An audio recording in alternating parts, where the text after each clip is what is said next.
Am I the antagonist for being mad about a Taylor Swift concert situation? Weird title, but I'll explain. Around a year ago, my wife and I planned a trip for later this year to go see the Eras tour in another state. I was initially hesitant because of the cost, but I came around because I really wanted to share this experience with my wife. She is a huge fan, and I've started to become one myself, so much so that I'm actually really excited about our trip. Then this Sunday, her best friend out of the blue texted her saying she loves the new Taylor Swift album and wishes she could go to the tour with her. My wife pretty much instantly says her friend can have my ticket. Of course, when she tells me, I am not happy. I really want to go with her to share this experience. I've practically turned into a full-blown Taylor Swift fan. I bought my wife copies of every album with Taylor-themed 3D printed stands, multiple signed vinyls of the new album, all kinds of merch, custom gifts with Taylor lyrics printed all over them. I've tried to be the perfect Taylor Swift fan husband. So yeah, I'm pretty mad at the fact she just wanted to push me aside for somebody who didn't give a care about Taylor Swift 2 weeks ago. So we come to the agreement that isn't gonna work. Well, now my wife has the idea of selling our 2-floor tickets for 3 less expensive tickets. Okay, not ideal, but whatever. Well, you don't get paid for selling tickets till after the event. Now my wife expects me to cover $7,000 until she might find someone to buy our tickets. I'm not poor, but I'm also not in a position to just loan out $7 grand with only a potential chance of repayment. So I tell her I am not comfortable doing that. Put our tickets up for sale first to make sure we recoup our money before committing to buying new tickets. She isn't comfortable doing that. So guess we are at an impasse then, right? Her friend will need to find a ticket. Well, this morning I wake to a bunch of don't be mad messages from my wife. She took $7,000 out of my home equity line of credit to buy these tickets and now is trying to sell ours. So I'm pretty mad about that because at the very least, I'm stuck paying hundreds in fees and interest even if she recoups the money spent. She says she might even make a few thousand profit, which I guess would be okay. But I can't shake the fact she at first had no problem offering my ticket to her friend without even asking me. I'm kinda mad her friend isn't talking some sense into my wife as well. Am I wrong here? Am I being unreasonable? Not the antagonist. That's insane. Why couldn't her friend just get her own ticket? You could still all drive there together and stay in the same hotel. And just because your wife says, don't be mad, doesn't mean you can't be mad. I sure as hell would be if my spouse took me for granted like that. Tell her this Savanka's on her and she needs to pay you back whether she sells the tickets or not. Your wife is a thief. You said no, and she went into your assets anyway for a concert because her friend wants to go. My spouse would have zero access to any of my assets after this. So, what I'm gathering is your wife values this friendship more than her marriage, right? Yeah, not the antagonist. Am I the antagonist because I didn't want to cook a steak on Mother's Day? My husband, 41 years old male, and I, 40 years old female, have been married for 21 years. We have several children. The oldest is 20 and the youngest is 5. Mother's Day has always been a point of contention. I really wish he would do something nice for me, but he always tells me, you aren't my mom, and does nothing noteworthy. It's gotten worse over the years and came to a boiling point 2 days ago, Mother's Day. I had reminded everyone that Mother's Day was coming up, but on the day, everyone except our 20-year-old and 18-year-old sons forgot. The 20-year-old works all day and came over late in the evening, and the 18-year-old said, Happy Mother's Day in the morning before he left for work. I can't fault the other kids for it as many of them are young. By noon, I was almost in tears. When my husband came out of his man cave and told me he wanted me to cook steak for lunch, I almost broke down crying. I cook almost every day for everyone, and I really just did not want to cook on Mother's Day. I left the house, went for a walk, and bought myself a pizza. When I came home, I put his steak in the air fryer, which was apparently wrong, and he got mad about it. As he was scolding me over cooking the steak wrong, I started crying and said, It's Mother's Day, and his response was, he yelled at me for wanting to be the center of attention and told me, You aren't my mother. You did not give birth to me. He spent the rest of the day angry at me. He refused to eat for the rest of the day. He said he wanted steak to be something nice we did together, and I said I didn't want to have to cook because it was Mother's Day, and I wanted him to do something for me. But he didn't want to, so I went for pizza alone. Around dinner time, he made a steak, and I thought it was for him as I had already eaten, but he put it in front of me and told me I better enjoy it. I ate about half. It was a huge steak the size of the plate. I tried to talk to him later. He got angry and stormed out. The next day, he was still angry. I told him he really hurt my feelings, and he said, You say every other day that I'm hurting your feelings. You always take things wrong, so I guess I just won't talk it all that way. You can't take anything wrong.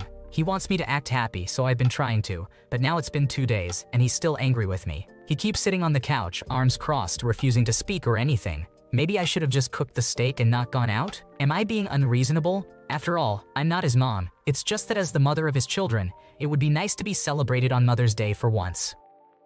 Not the antagonist. Seriously, why are you still with this jerk? You deserve better than this. Don't stick around for the kids. It's only teaching them that it's okay for him to treat you like that. I see you've tried talking to him and suggesting therapy, but if he's not willing to change, it might be time to consider moving on. Your post history shows consistent issues with him, so don't expect things to magically get better.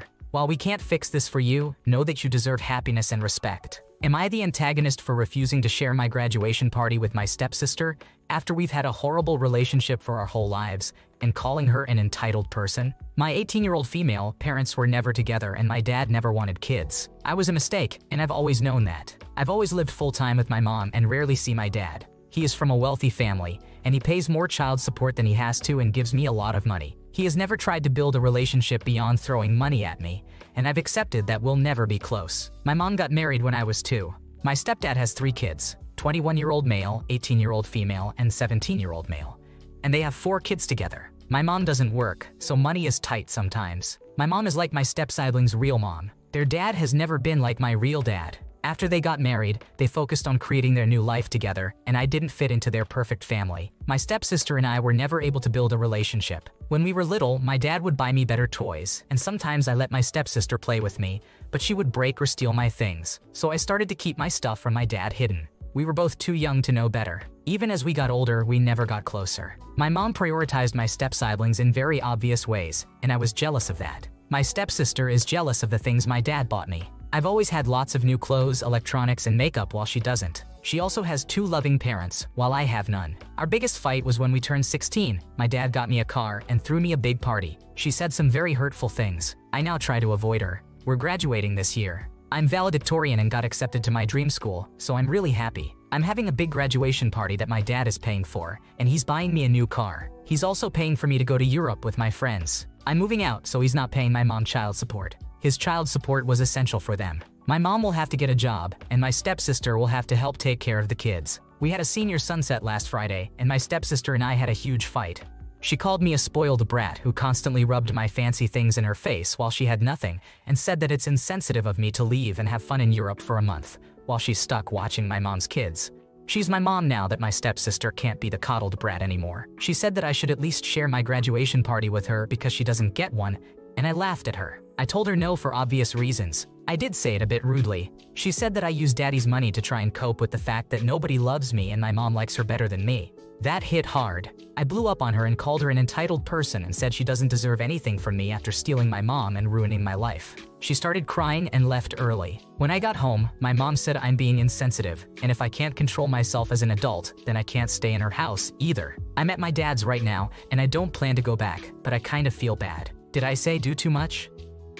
Not the antagonist. It sounds like you've worked your ass off in high school, and you deserve to be celebrated. You're not responsible for how stepsister is honored, and you don't have to share, especially given the prior tension. Not to be rude, I'm genuinely asking, aside from your mom or stepdad and all their kids even invited to your party? Seems like it would be awkward with a lot of resentment. Congratulations! It's one of those situations where hurtful things were said on both sides. I hope you find a way through this and have peace. Enjoy your graduation without guilt. Am I the antagonist for telling my husband's grandparents that they shouldn't have surprised their grandkids if they wanted their Mother's Day lunch to go better? On Sunday, my husband, 25 years old, and his 2 siblings, 27 years old and 22 years old female, were planning to spend the day with their maternal side of the family, but their paternal grandparents asked if they could do something too. So we arranged a lunch for them to get together. It was an earlier lunch, so they could make it in time for the other things they had planned with the maternal side. The thing they were not expecting was their dad and his wife, who they are not in contact with, to be there. Their grandparents surprised them with this after we all got there, and it was awkward as hell. It was also my 3rd time meeting their dad.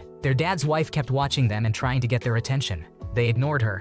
Then she outright asked where her Happy Mother's Day wishes were, which they ignored. She asked about gifts and tried to claim the gifts all 3 brought for their grandmother. Brother-in-law told her nothing was for her, and why would she ever think they'd get her anything? Grandfather-in-law tried to calm things down by talking over everyone, but it didn't work because their dad's wife just got louder. She started listing off all the gifts she'd received from them when they were kids and living with her and her husband, father-in-law. Sister-in-law told her they weren't ever actually from them and that their dad had bought them and added their names, but it had nothing to do with them. Their dad's wife then turned on sister-in-law and blamed her, saying she manipulated the boys to feel the same as she did, and it was wrong because they were all young enough when their birth mother died for them to embrace and benefit from a new mother. My husband laughed at that and said sister-in-law was the youngest and only 5 when their mom died, and their dad went out to replace her ASAP because he was pathetic and didn't want to raise his own kids. He said she clearly thought sister-in-law was a very manipulative and intelligent 5-year-old to believe that, and pointed out she was very quick to always blame sister-in-law for things. Brother-in-law added they were never going to accept some random person who came in months after their mom died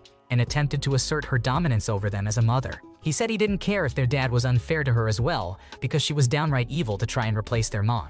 It got so heated that I suggested to my husband that we just move on. Later that night, my husband's grandparents called me to apologize and said they had no idea how things went so wrong. This is where I might be the asshole because I told them they shouldn't have surprised their grandkids by inviting father-in-law and his wife like that if they wanted the lunch to go better. I told his grandparents that they know my husband and his siblings are not in contact and have no love for their dad or his wife, and they know they used to fight all the time. His grandparents told me it shouldn't need to be a surprise, and I should understand their point of view better. They also told me it's rude to rub it in after they apologized to me. Am I the asshole? Not the antagonist for stating facts and hopefully helping avoid any future surprises, especially when they claimed they didn't know how things had gone so wrong. But out of curiosity, have they actually apologized to their grandchildren, the people they actually ambushed? You had an awful day.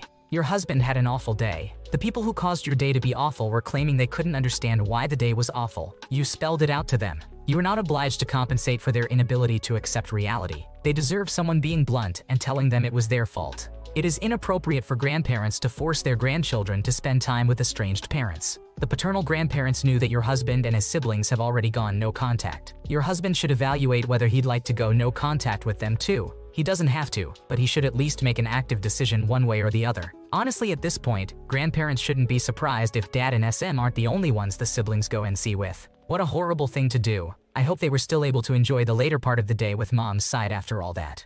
Not the antagonist. Am I the antagonist for telling my sister-in-law her pregnancy announcement was jarring? Okay, so here's some background. My husband and I, 28 years old female and 32 years old male, have been together and married for 9 years. We just welcomed our baby girl last July, who is the first grandchild for both families, and everyone was thrilled. Our baby girl receives a lot of attention from my husband's parents since we live around the corner from them. I have a sister-in-law, Cami, who is 26 years old. She loves kids and has expressed her desire to have a baby. Cami and her boyfriend have some issues. They frequently complain to her parents about their financial struggles, leading her in-laws to cover various expenses for them, such as a lawnmower, spaying their dog, patio furniture, and a vacation to Mexico. Some people have expressed concerns about them starting a family. Cami's father-in-law has been insistent that her boyfriend should commit to their relationship by proposing before considering having a child. Cami agreed but mentioned that getting married would be costly and might take some time. Cami's sister, my other sister-in-law, is constantly updated on their arguments and difficulties. It appears that they often have disagreements and temporarily split up before reconciling.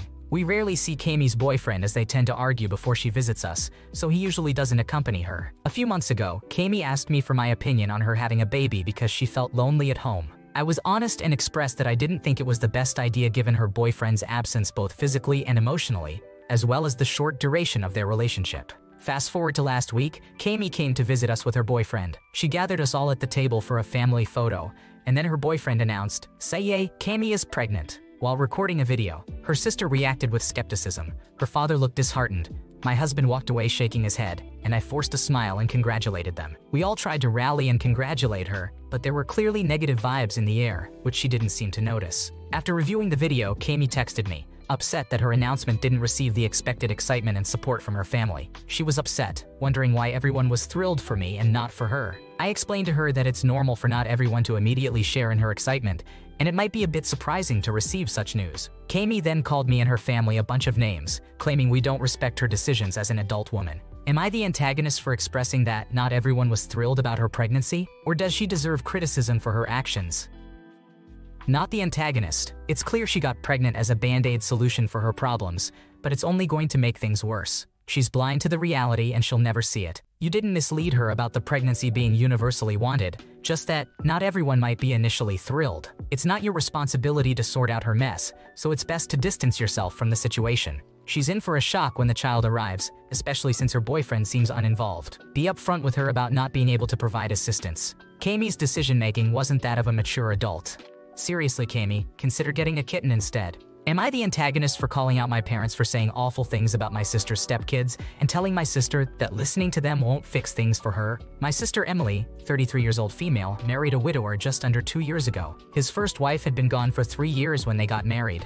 Her stepkids are Kane, 11 years old male, and Kaya, 10 years old female. Last year on Mother's Day, Emily was in the hospital recovering from major surgery. She had undergone a complete hysterectomy due to some medical issues and an extremely high cancer risk, so it was devastating for her because she always wanted to have biological children. She loves her stepkids, and even before this she was trying to be a second mom to the children, but they weren't warming up to her fast, and Emily was upset about that already. She told me it was extra devastating knowing she wouldn't have biological children. She told me she was going to do everything she could to win their hearts. I'll be honest, it hasn't been going well. Emily is no closer to Kane or Kaya, and Emily told me the kids even deny she's part of their family to other people and that it hurt her. So when she told me that she was being celebrated on Mother's Day this year and she was getting gifts and cards from the kids, I was a little surprised. On Sunday, the kids are visibly angry when they arrived at my parents' house. Brother-in-law kept whispering to them and they were glaring at him. Emily looked so excited though. When we sat down for lunch, my brother-in-law gave Emily handmade cards and the kids flipped out and snatched them out of Emily's hands before she could even open them.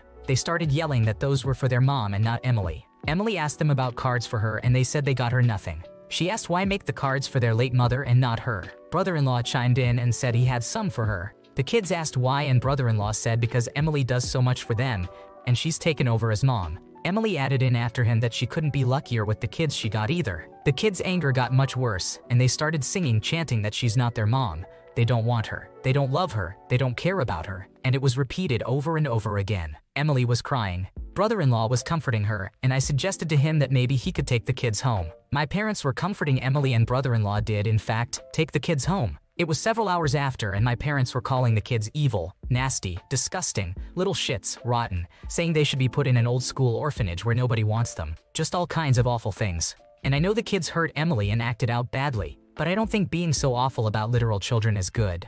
I told them as much. Emily told me they were just defending her. I told her that their comments about the kids won't help her or fix things for her. My parents said I should hate the kids just as much as they do for what they did to my sister. And the fact I spoke up is still bothering them because I got texts from them and Emily about it afterward.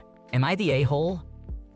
Not the antagonist. The adults, except for you, are all handling this terribly. It's revolting how they spoke about the kids. Emily and your brother-in-law shouldn't pressure the children into accepting her as a mother figure. They clearly don't want that. The dad's actions in trying to give what the kids made for their mom to his new wife is messed up. These kids and the dad definitely need therapy. It's unfair to expect the children to see Emily as their new mom. She should focus on being an extra adult for them. Your parents' comments about their own grandchildren are shocking. Blended families with deceased parents seem to be a common theme on Reddit.